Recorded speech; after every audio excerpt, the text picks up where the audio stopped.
So this is movies of the week. This is a movie vlog that I'm going to start. It's going to go over movies week from week that I've watched, and I'm going to do small reviews for them every week.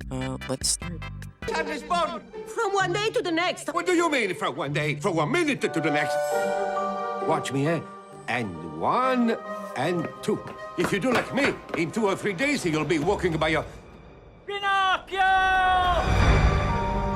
Part good intention passion project and part crime against humanity, Pinocchio can never really get past its creepiness and become something endearing. The biggest flaw of this thing isn't the movie itself, it's the English dub of the movie. The dub was done by having Italian actors speaking English. In all honesty, the whole thing sounds terrible and there's absolutely no subtlety to any of it. Parts are hard to make out at some points and nearly every line comes across flat and cold. I can see what the director wanted to do with having authentic Italian actors do the dub, but it just sounds horrible. I would like the movie a lot more if I could have just read the subtitles. The direction, effects, production design, and cinematography are all excellent. Absolutely tremendous. The level of detail here is astounding. You can really tell that Garone really gave this his all, but I found most of the designs creepy as all hell and somewhat distracting.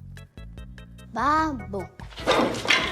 Maybe that's the point, but it's hard for me to root for Pinocchio whenever he looks like he'll stab Geppetto at any second. There's such a thing as being too close to the source material, and this movie is a prime example. The movie is simultaneously the slowest movie ever made while also being the most rushed. The whole movie is assembled around Pinocchio going on an adventure to get back home, and he meets a cast of characters along the way. The structure goes as follows. Pinocchio will meet someone, the sequence will go on for 20 minutes, and then the sequence will end abruptly and move on to the next sequence without any proper transition. Things just happen to Pinocchio with no rhyme or reason, and then after the fact they're painfully explained to the audience. The movie has really good intentions by wanting to stick to the source material as close as possible, but it just doesn't translate well.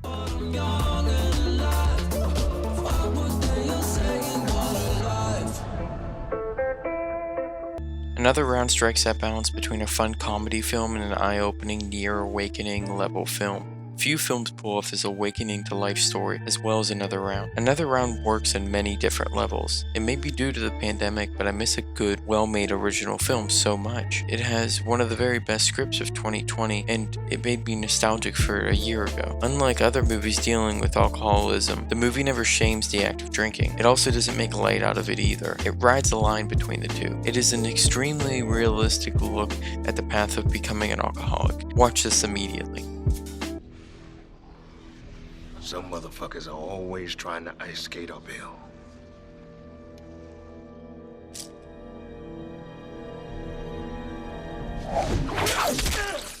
Blade is a boring, lifeless doll movie, and while I respect its impact in the superhero genre, I took almost nothing away from it. Wesley Snipes and Chris Christopherson are both fantastic in their roles. Christopherson knows what this movie is and does not try to make his performance anything more than what this type of movie requires.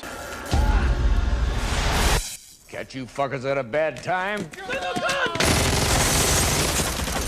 And Snipes is great as Blade. He has some goofy lines and he brings a certain charm to the entire production. Stephen Dorff is sadly miscast here as the villain role. I don't know if it's his character or his performance, but in the end though, he doesn't come off as threatening. I'll tell you what we are, sister. We're the top of the fucking food chain. The writing is where this thing really falls flat. It's a mildly entertaining movie at times with Snipes and Christopherson having their occasionally great one-liner, but its characterization is where this thing becomes an empty, hollow shell of a movie. Blade is just Blade. He's a badass with a sword and nothing else. That would be okay if this movie wasn't so tied to who he is as a person. The movie's plot is about his past and where he came from, and having the characterization of Cobra really isn't doing the character justice here. Overall, I can see why this is a cult classic, but after Blade 2, I'm just gonna get off the ride. I'm doing it for me. It's the little things, Jimmy. It's the little things that rip you apart. It's the little things that get you caught.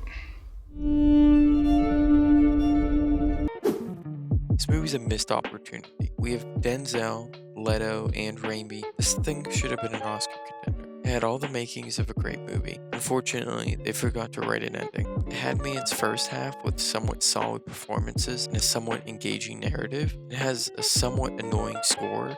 I didn't feel like it fit this movie at all. It sounds incredibly too light and fun for a crime thriller. It sounds similar to Newman's other score for Finding Nemo, and maybe it's just me, but I found that distracting. This movie was never going to be the Oscar contender that they advertised, but I thought it could have been a great entry into Denzel's dad movie tier, and then the ending happened. One of the worst endings I've seen in a while, probably since The Lodge last year. You can make an ending unsatisfying if it fits the story, but this feels like it just ended in the middle. Maybe watch it on HBO, but it isn't worth risking COVID or paying a ticket for. You know, a very wise man once said, "We will not starve for lack of wonders, but from lack of wonder." I don't really have much to say about this. I really liked it, but it's a small movie. I really love how matter-of-fact this movie is. Never does it feel like it's pulling some big forced dramatic moment out. It feels natural and lived in. These characters feel authentic. They feel like real people. Supernova's biggest strength is that sometimes you forget that you're watching a movie with Tucci and Firth and you're just watching a movie about people. It can come across slightly dull at times, but that's just a symptom of this type of movie. When you make something that is so basic and plain on purpose, occasionally it can come across as such to a fault. While I didn't love it, I found it to be a good little indie about something that is all too common and the effect that it has on those around you. Yeah, and that's it. I'm gonna try to do these videos once a week just to keep a consistent pace of all this. The goal of these is kind of to keep like a video diary of everything that I've seen. Okay, I'll see you guys next week.